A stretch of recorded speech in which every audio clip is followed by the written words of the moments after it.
Please join me in welcoming Dawn Hawkins.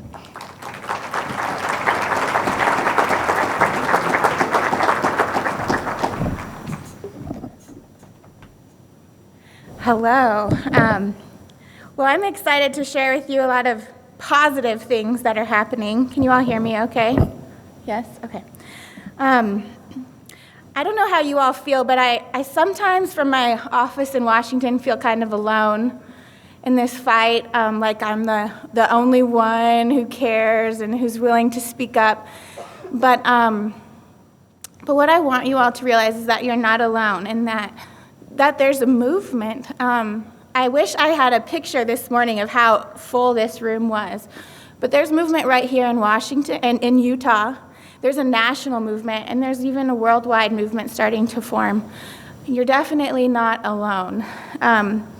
6 years ago, when I started trying to get involved in anti-pornography work, I don't know why I did. It was just something I couldn't get out of my head. I was looking for groups to get involved with, and I couldn't really find anyone. I couldn't find anybody on social media. I couldn't find any groups that were working to kind of try to curb this problem as activists. I couldn't even find help for women who were struggling. I thought maybe that could be my in. I couldn't find anything. There were a few groups who'd been around for a few decades, but they were kind of quiet. They seemed to have lost steam. But that's not the case. In the last 6 years, it has completely changed. Most of the speakers here today, they're newer to the movement within the last 5 or 6 years, and they're moving mountains. There's a huge movement on social media alone, a lot thanks to Fight the New Drug. There are many people signing petitions and joining who are opposing sexual exploitation on all levels. And I think I just want you all to feel that. So that's what I'm going to try to do in the next 10 minutes is help you see what's happening outside of your individual efforts. So we direct a national coalition. We call it the Coalition to End Sexual Exploitation. It's mutated a little bit over the years, the goal and mission, and we did have our first summit last spring in Washington, D.C. 250 leaders from around the country, a couple from outside of the country, came together. They were radical feminists, very social conservatives, lots of religious leaders, anti-trafficking leaders, child advocates, internet safety. I couldn't believe they were all coming to the table. And it was quite an experience. We tried to help empower all the leaders, help them know who else is out here working so they can share resources and work together. We tried to train all of us in all of the research, the latest research that's coming out, so we have strong messaging and stronger points that we can make to convince the public that this really is a problem. And we provided some other types of training. This year we are doing it again in Orlando in September, and we expect 500 leaders to come. And people are promoting it all around the world. I mean, I can't believe that. I can't believe that there are this many leaders. And between all of their organizations and their networks, we're reaching millions of people with the message. The reality is today that there's a public health crisis from pornography. It's so pervasive. It's not just about how it affects the individual or even just the individual family unit. It's spread so far beyond that now, beyond the capacity of even you as an individual to protect yourself. We need to call on our government leaders, on corporations, on scholars, on other nonprofit organizations, churches, all of them, to come together to help curb this problem. And so that's the goal with bringing together all of these different people. We would tell you, I think a lot of people don't realize that sexual exploitation is all connected. Some people think that there's sexual violence, the rise in sexual violence in colleges or in our militaries is just happening because it's happening. They think that sex trafficking is a newer kind of thing in the United States. It's not. It's definitely not. These are all connected, and pornography, frankly, we would argue is driving a lot of it. Pornography is leading to increased violence against women. It's leading to increased demand for trafficked and prostituted women and children. It's leading to increased abuse against children, to broken marriages, to addiction, to physical changes to the brain. I mean, this is a very pervasive problem that we cannot ignore anymore. And because we're not ignoring it, we've had a lot of victories. I kind of have more activist victories listed here, and then I'll try to share some stories of other kind of local victories in a minute if I have time. But last year, about a year and a half ago, the Army and the Air Force decided to stop selling pornography on their base exchanges. That was a result of our Dirty Dozen list, and we were working a lot with members of Congress to get that change, and so many people signed petitions and complained, and the Federal Communications Commission, they wanted to change the policy to allow nudity and profanity on broadcast television, that's regular TV, at all times of the day. And when we heard that, nobody seemed to care, no one seemed to be listening, they didn't even catch that the FCC was about to allow that. So we brought together a lot of organizations, and we complained to Congress, we complained to the FCC commissioners, and they decided not to change that law. And the good news is that 2 weeks ago, they brought forth the first enforcement action against network televisions who are breaking broadcast decency standards. So they haven't brought forth a case against network TV in 10 years. So the fact that we're able to move them to action, it's because there's a movement forming. Marriott hotels kicked pornography out of all of their hotels and chains. We have Hilton hotels on our Dirty Dozen list, and I haven't announced it yet because it just happened Wednesday, and I don't know what it will lead to. I don't know that I'll make it much more public than you all, but I'll tell you that Hilton executives called us Wednesday and they want to meet in a week, and I mean, that's incredible, right? They want to get off the Dirty Dozen list. I never would have thought that it matters. It's not me, it's all of us working together. Google Play kicked out pornography in their app store. They got rid of pornography in their ads. They've improved YouTube a little. We're really not happy enough to remove them, but they've made some changes. A lot of airlines have no porn policies now. There's just so many little things going on. Another one, Verizon, last year, we have Verizon on our Dirty Dozen list still this year, but they had a lot of titles that were child-themed and rape-themed pornography that they were offering through their on-demand services, and they actually defended it to us. One of their executives wrote us back a letter after we complained and said it was a benefit to consumer choice to have those titles. And when we made that letter public, Verizon was so ashamed that they got rid of all of those titles. I mean, they're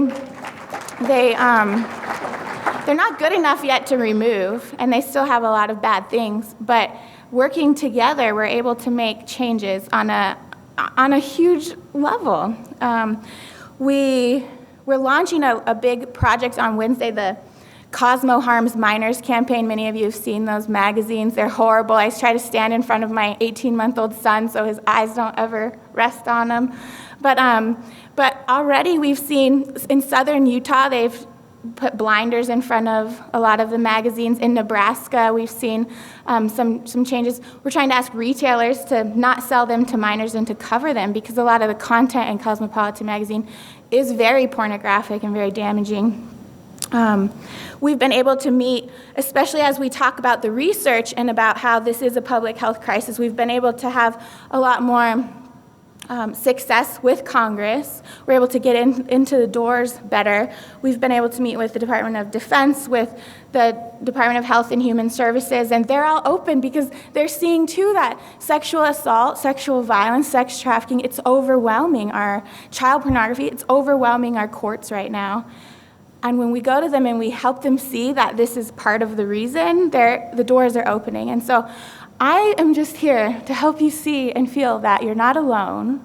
You're definitely not alone in feeling upset and outraged about this stuff. And that there's a lot that we can do collectively. I have a few pictures from around the movement of spattering. This one with all these men, they're wearing this shirt that we sell, She Is Worth More, but they all lined up in front of a a strip club in Birmingham, Alabama. It was incredible. This picture, I met some of these men. Some of them are football. They're just really cool, manly guys, and they're all standing here making this statement. This picture took off on social media. Below, we've got a picture. I think this is from Educate and Empower Kids when they were presenting to some middle schools. But a lot of groups now are able to get into the schools. Fight the New Drug specializes in that, but there are a lot of other leaders. We encourage you to get in too. I mean, get in and speak about these things. Help kids understand, because they're getting information about this on their own right now. We need to help direct it. Enough is Enough is a group in Washington, D.C. trying to get Wi-Fi in all Starbucks and McDonald's locations, and we've partnered a lot with them, but the goal of this was to show that we're getting tens of thousands of signatures to petitions. A lot of that I mentioned with the Dirty Dozen, but it really helps. I send emails. Some of you might get them from me and might be annoyed sometimes, but it really helps when you sign your name and you speak up, and these companies hear from you, and they don't think that it's just Don Hawkins who's mad, right? And when they see that, it's everybody else. We have some stuff from Fight the New Drug. I mean, kids are wearing shirts that say "Porn Kills Love" everywhere. I saw someone on the street in Washington, D.C. I couldn't believe it. We've completely changed. I would argue that we've been able to change this issue in the media as well. Of course, it still is somewhat of a taboo, and sometimes they joke and push it under the rug, but overwhelmingly, the media is covering this issue now. I was able to be on Good Morning America, CNN, Fox, CBS This Morning, a ton of places earlier this year because of 50 Shades of Grey and the Sports Illustrated magazine. And they weren't making fun of me. They weren't mocking my position. They seem to be agreeing that this stuff is very harmful, especially to children, and it's connected to all forms of sexual exploitation. So we are changing the dialogue even on a national level. We have lots of groups working together. This top one is we were able to get a meeting with Google. We'd been kind of trying to get them to change for a couple of years, and we brought together, I think this represents about 7 organizations who came in and helped us lay out to Google how harmful this material is and how they really should change their policies. Below, we had a press conference at the National Press Club. Again, we're trying to help the public see that this really is a public health crisis, and so we brought together scholars, activists, a former porn producer, feminists, to help lay out the whole problem, and together we are able to make a difference. The top right, you'll see there's a LDS leader, a Catholic leader, and a Southern Baptist prominent pastor. We're getting churches to work together. I mean, how amazing is that? They're crossing boundaries. If we lose the church, there's really no hope for the movement, I would argue. And so it's important that we buoy the church up and we help facilitate communication between them, sharing of resources wherever possible. But we're seeing it happen. They're going to each other to talk about how to help their members better, and they're kind of sharing techniques that are working in other denominations, and so that's very wonderful. Again, we're at the Federal Communications Commission. That's about 7 groups right there. We all got together for a meeting with the chairman, which led to this enforcement action. Below, these 4 women, they're all of them, well, 2 of them are not here, but they've been involved with UCAP before. Now these women have started this movement in the prevention realm. There was really nothing for parents to talk to their kids. Parents had no help, no assistance, and now there are leaders stepping forward to help equip parents, help teach teachers and all of those who deal with children how to help curb this problem before it becomes, a huge problem later on. That wasn't here a few years ago. So there's the movement growing. And even if you look around and see yourselves, I kind of want to take a picture to see that you yourselves have a movement right here in Utah. I know I'm running out of time.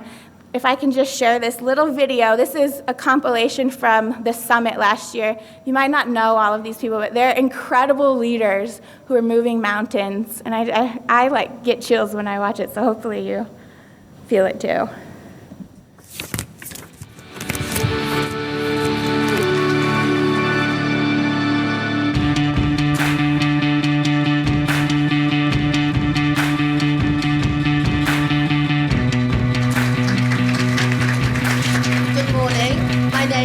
Dale Dines. That's what I do.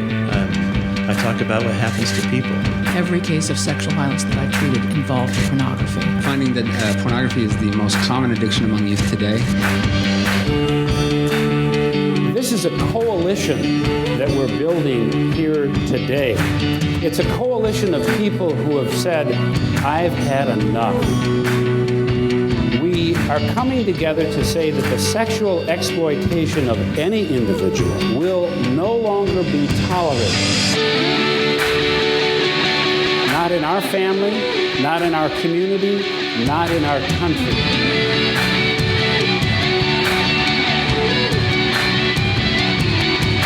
We are going to take on that burden and win this war against sexual exploitation.